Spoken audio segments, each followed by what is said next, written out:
início, quando eu fui pra faculdade, eu não sabia por que eu estava indo pra faculdade. E 90%, mais de 90% dos jovens acontece isso. Por que você está na faculdade? Ah, porque meu pai quer. Ah, porque todo mundo tá aqui. É o processo natural depois que você sai da escola.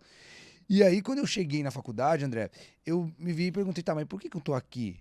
Não é realmente o que eu quero. Mas eu nem sabia o que eu queria, de fato, por causa dessa forja que foi nos implantado. Exato. E aí depois, quando você começa a ir pro segundo processo, você recebe muitas críticas pra tentar te puxar de volta pro primeiro self, né? E eu passei isso na pele, e quando você resiste isso, aí começa a acontecer uma coisa muito bizarra, que a sua pessoa começa a se transformar e, consequentemente, os seus resultados transformam.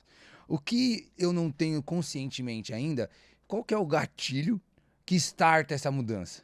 Qual que é o que faz você ir de um para outro, por exemplo? É, são, são todos dentro do Sexy Canvas. São os gatilhos emocionais do humano, são 14 itens tem dentro do Sexy Canvas, alguns são mais potentes que outros. Por exemplo, o Sexy Canvas, me adiantando aqui, falando um pouco dele, são 14 itens, metade são os 7 pecados capitais, por incrível que pareça, as pessoas acham estranho nessa hora, mas tem uma explicação maravilhosa sobre isso. E a outra metade são as 7 emoções da criança interior, que são segurança, amor, pertencimento, que foram os gatilhos que inclusive serviram para mim quando meus pais falaram: a gente não te ama assim, você é um filho que nos deixa louco, você nem era esperado. Se você não for de outro jeito, a gente não vai te amar. Então, acabou sendo gatilhos da criança interior que me afetaram no sentido de correr atrás e de ser melhor. O gatilho mais comum da sociedade corrente, né, do momento contemporâneo, é o gatilho financeiro. Tá? Então, as pessoas normalmente, se você perguntar, estão correndo atrás de grana. Então, é o gatilho da ganância, que é um gatilho do Sexy Canvas. Outro gatilho é o gatilho da ira. Então, digamos que você sofreu bullying a infância toda, por ser gordinho, ou por ser baixinho, ou sei lá, porque era muito nerd e o pessoal te zoava por ser nerd.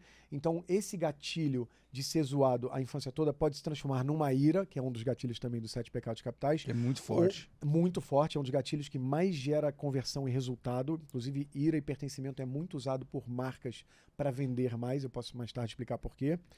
Outro gatilho muito forte também dentro do Sex Canvas, porque estão todos lá, é o da segurança. Então, se você sofreu bullying a infância toda, e você ia dormir chorando, e nenhuma menina queria ficar com você, e você sentia abandonado, é o mesmo gatilho da biologia de um bicho que está sem a sua manada, que está sozinho na África, no escuro, com medo de morrer, porque você não tem uma galerinha que te pertence, todo mundo te zoa.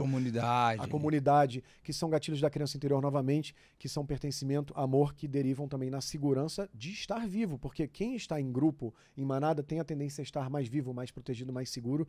Então, são todos esses gatilhos que, ou sozinho ou misturados, geram atitudes do tipo: não aguento mais isso, vou mudar. E você vê como o humano é doido. Eu falo isso num exemplo no Sexy Canvas.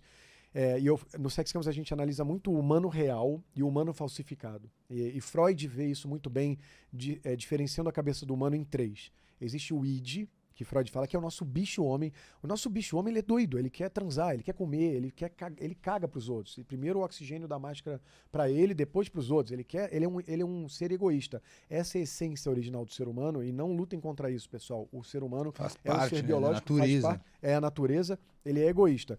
Freud também descreveu, vou te dar a palavra, porque eu falo pra cacete.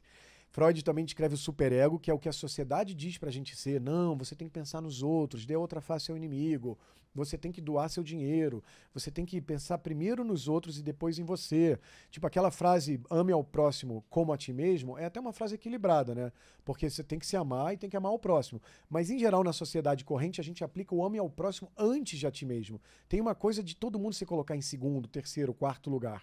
Então, tudo isso vai forjando o selfie 1 de pessoas que se abandonam, de as pessoas que entendem o amor só como o amor a Deus, o amor ao próximo. E o amor próprio, às vezes, é abandonado porque ele é confundido com egoísmo. Você não tem que ficar se amando, se achando melhor que ninguém.